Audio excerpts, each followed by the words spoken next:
Assalamualaikum warahmatullahi wabarakatuh. Saya Rika Wahimi dari Fakultas Kesehatan Masyarakat Prodi Ilmu Kesehatan Masyarakat Universitas Teguh Umar ingin memaparkan sedikit tentang pemberdayaan masyarakat pesisir dalam upaya meningkatkan ekonomi di Desa Melaya.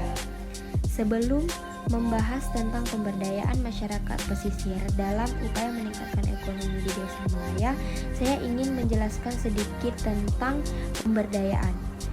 Menurut Edi Papilaya yang dikutip oleh Zubaidi, bahwa pemberdayaan adalah upaya untuk membangun kemampuan masyarakat dengan mendorong, memotivasi, membangkitkan kesadaran masyarakat akan potensi yang dimiliki dan berupaya untuk mengembangkan potensi itu menjadi tindakan nyata. Sedangkan pemberdayaan masyarakat pesisir yaitu upaya untuk memandirikan masyarakat lewat perwujudan potensi kemampuan yang mereka miliki. Upaya tersebut diikuti dengan memperkuat potensi atau daya yang dimiliki oleh masyarakat itu sendiri. Selanjutnya tentang unsur-unsur pemberdayaan masyarakat. Upaya pemberdayaan masyarakat harus memperhatikan 4 unsur di dalamnya, yaitu yang pertama, aksesibilitas informasi, karena informasi merupakan kekuasaan baru. Kegiatannya dengan peluang, layanan, penegakan hukum, efektivitas, negosiasi, dan akuntabilitas. Yang kedua yaitu keterlibatan dan partisipasi, yang menyangkut siapa yang dilibatkan dan bagaimana mereka terlibat dalam keseluruhan proses pembangunan. Yang ketiga tentang akuntabilitas, kaitannya dengan penanggung-jawaban publik atas segala kegiatan yang dilakukan dengan mengatasnamakan rakyat. Yang keempat, kapasitas organisasi lokal, kegiatannya dengan kemampuan bekerja sama, mengorganisasi warga masyarakat, serta memobilisasi sumber daya untuk memecahkan masalah-masalah yang mereka hadapi.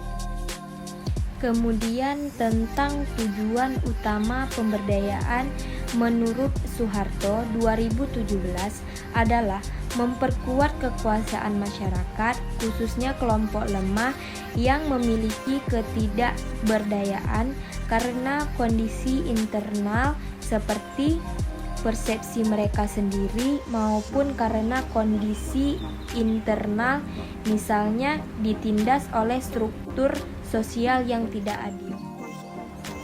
Indonesia merupakan negara kepulauan dengan jumlah pulau yang mencapai 17.508 dan panjang garis pantai kurang lebih 81.000 km. Keadaan ini menyebabkan kawasan pesisir menjadi andalan sumber pendapatan masyarakat Indonesia. Sementara Indonesia sebagai negara maritim, potensi sumber daya kelautan, pesisir, dan pulau-pulau kecil sangatlah besar dan berlimpah untuk dikelola secara optimal, sehingga bisa memberikan dampak multidimensi yang signifikan bagi negara dan bangsa. Pemberdayaan masyarakat pesisir haruslah bersifat bottom up dan open menu. Namun yang terpenting adalah pemberdayaan itu sendiri yang harus langsung menyentuh kelompok masyarakat sasaran. Pemberdayaan masyarakat pesisir seharusnya lebih diarahkan kepada pemberdayaan masyarakat terkait dengan potensi yang dimiliki oleh desa itu sendiri. Sayangnya potensi yang dimiliki besar tersebut belum diperdayakan secara optimal, sehingga masyarakat pesisir di Indonesia masih berada dalam kondisi miskin, dengan kata lain masih belum sejahtera. Melaya merupakan salah satu desa yang berada di Kecamatan Melaya, Kabupaten Jembrana, di mana salah satu yang bernama Dusun Pangkudedari Selain memiliki perairan laut yang cukup luas, dusun ini juga bisa dikelola dan dimanfaatkan dengan baik potensi sumber daya laut yang cukup besar, sehingga tidak diimbangi dengan kehidupan masyarakat pesisir di dusun ini yang sebagian besar masyarakat belum sejahtera. Kondisi ini diperparah dengan banyaknya kebutuhan hidup yang dialami oleh masyarakat pesisir dengan desa Melaya seperti kehidupan sehari-hari, pendidikan, dan kesehatan. Program pemberdayaan yang pertama yaitu pembinaan pembuatan gula semut dan keripik kulit ikan. Kelompok Maju Lestari, gula merah memang dikembangkan menjadi produk gula semut karena faktor keuntungan yang lebih besar dibandingkan produksi gula merah biasa. Proses pemasaran produsen gula semut biasanya menyetorkan hasil produksinya ke pasar dan swalayan atau toko yang tidak jauh dari desa. Karena tingkat pendidikan produsen gula semut yang sebagian besar hanya lulusan SD dan SMP dinilai masih kurang menguasai strategi pemasaran. Pengelolaan keripik kulit ikan gurami masih sangat sederhana, bahkan pengemasan produk dilakukan dengan cara yang masih tradisional, yakni hanya dalam kemasan plastik ulir dan diikat dengan tali tanpa ada label kemasan, kemudian dijual dengan harga eceran. Proses pengelolaan yang dibutuhkan untuk dapat menjadi keripik siap makan dilakukan tahap yang cukup panjang, akan tetapi keuntungan yang didapatkan belum sebanding dengan proses yang dibutuhkan.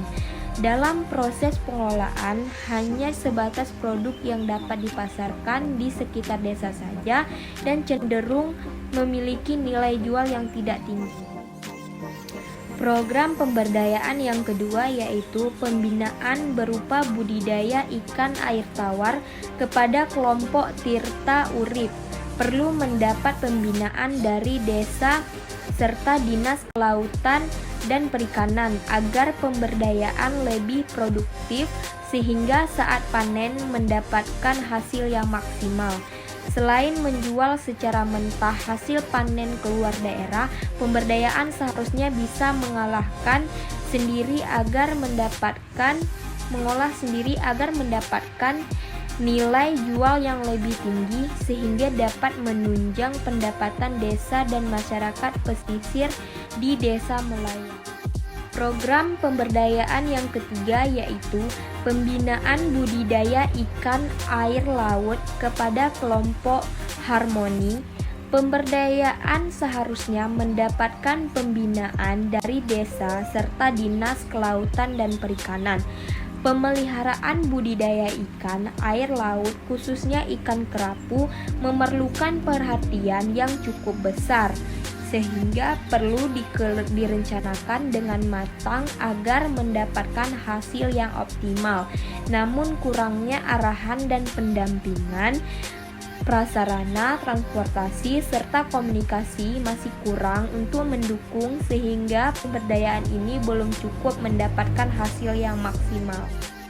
Kesimpulan, berdasarkan hasil penelitian tentang pemberdayaan masyarakat pesisir dalam upaya meningkatkan ekonomi di Desa Melaya, Kecamatan Melaya, pandangan dari masyarakat yang diberdayakan sangat setuju dengan adanya program pemberdayaan yang dilaksanakan desa. Masyarakat pesisir sangat mendukung dengan adanya program-program pemberdayaan tersebut. Masyarakat pesisir dapat memanfaatkan sumber daya alam serta mengali potensi sumber daya manusia yang mereka miliki. Pemberdayaan ini juga diharapkan dapat mencapai tujuan untuk meningkatkan ekonomi masyarakat yang diberdayakan. Namun kurangnya arahan serta motivasi dan pendamping yang signifikan, maka program pemberdayaan yang terlaksana belum mencapai tujuan yang diinginkan. Sekian materi yang dapat saya paparkan, lebih dan kurang saya mohon maaf. Saya akhiri. Wassalamualaikum warahmatullahi wabarakatuh.